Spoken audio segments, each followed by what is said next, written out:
ನಮಸ್ಕಾರ. ನನ್ನ ಹೆಸರು ಡಾಕ್ಟರ್ ಅನುಷಾ.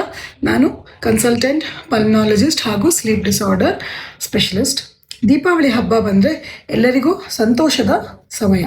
ಬಟ್ ಈ ಅಸ್ತಮಾ ಹಾಗೂ COPD ಇರೋರಿಗೆ ಈ ದೀಪಾವಳಿ ಹಬ್ಬದ ಸಮಯದಲ್ಲಿ ಅವರಿಗೆ ಬಹಳ ತೊಂದರೆಗಳು ಕಂಡುಬರ್ತವೆ.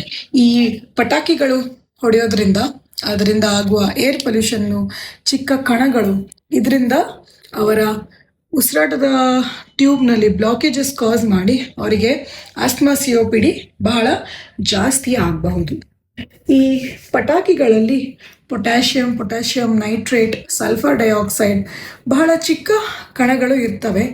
ಇದರಿಂದ ಏರ್ ಪೊಲ್ಯೂಷನ್ ಲೆವೆಲ್ಸ್ ಬಹಳ ಜಾಸ್ತಿ ಆಗ್ತವೆ. ಇನ್ಫ್ಯಾಕ್ಟ್ ಒಂದೆರಡು ಸ್ಟಡೀಸ್ ಮಾಡಿದ್ದಾರೆ, ಇಂಡಿಯನ್ ಸ್ಟಡೀಸೇ ಇದ್ದಾವೆ.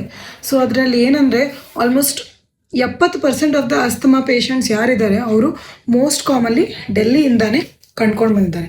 ಹಾಗೂ ಆಲ್ಮೋಸ್ಟ್ 60% ಪೇಷಂಟ್ಸ್ ಡೆಲ್ಲಿಯಲ್ಲಿ ಅಸ್ತಮಾ ಅಟ್ಯಾಕು ಈ ದಿವಾಲಿ ಟೈಮ್ ಆದಮೇಲೆ ಜಾಸ್ತಿ ಆಗಿದೆ. ಸೊ ಹೀಗಿರುವಾಗ ನಿಮ್ಮ ಶ್ವಾಸಕೋಶವನ್ನು ಹೇಗೆ ಭದ್ರತೆಯಾಗಿ ಇಟ್ಕೋಬೋದು ಅಂಥೇಳಿ ಒಂದೆರಡು ಟಿಪ್ಪಣಿಗಳನ್ನು ಹೇಳ್ತೀನಿ ನಿಮಗೆ. ಸೊ ಮೋಸ್ಟ್ ಇಂಪಾರ್ಟೆಂಟ್ ಥಿಂಗ್, ಪಟಾಕಿ ಹೊಡೆಯೋದನ್ನು ಕಡಿಮೆ ಮಾಡಬೇಕು. ಸೊ ಈ ಬೇರೆ ಯಾರು ಪಟಾಕಿ ಹೊಡಿತಾ ಇದ್ದರೆ ಆ ಪ್ರದೇಶದಲ್ಲಿ ಓಡಾಡೋದನ್ನು ಕಡಿಮೆ ಮಾಡಬೇಕು. ಪಟಾಕಿ ಹೊಡೆಯೋ ಸಮಯದಲ್ಲಿ ಮನೆಯಲ್ಲಿ ಇರುವುದು ಬೆಟರ್. ಇನ್ ಕೇಸ್ ನೀವು ಹೊರಗಡೆ ಹೋಗಬೇಕಾದ್ರೂ N95 ಮಾಸ್ಕ್ ಅಂತ ಹೇಳಿ ಕಂಪ್ಲೀಟ್ ಕವರ್ ಆಗೋ ಮಾಸ್ಕ್ ಇರುತ್ತೆ. ಇದು ಮೋಸ್ಟ್ ಆಫ್ ದ ಪಾರ್ಟಿಕಲ್ಸನ್ನು ಫಿಲ್ಟರ್ ಮಾಡುತ್ತೆ. ಸೊ ಇದನ್ನು ಬಳಸ್ಬಿಟ್ಟು ಹೊರಗಡೆ ಹೋಗಿ. ಮತ್ತು ನಿಮಗೆ ಬೇರೆ ಏನಾದ್ರು ಮೆಡಿಸಿನ್ಸು ಹಾಗೂ ಇನ್ಹೇಲರ್ಸ್ ಏನಾದ್ರು ಕೊಟ್ಟಿದ್ರೆ ಅದನ್ನು ಖಂಡಿತವಾಗಿ ಉಪಯೋಗಿಸಿ.